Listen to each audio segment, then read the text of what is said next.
عیسائی مذہب ختم ہو کر اسلام میں منضم ہو جائے گا، یہودی ایک ایک ختم کر دیا جائے گا۔ یہودی کیوں اس انجام کے مستحق ہیں؟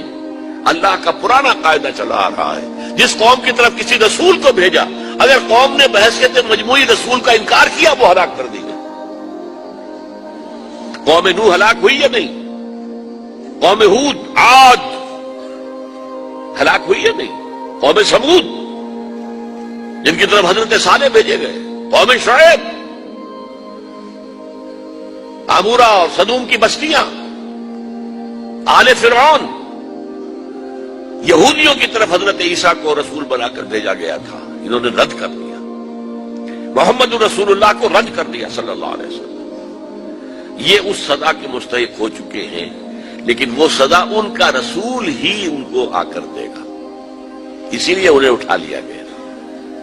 ایک پوز آ گیا ہے، مستحق تو ہو گئے تھے اسی وقت حضرت عیسیٰ کے زمانے میں کہ ہلاک کر دیے جائے، لیکن حضرت عیسیٰ کے زمانے میں حضرت عیسیٰ کو اٹھا لیا اور ان کا معاملہ جو ہے وہ ملتوی کر دیا۔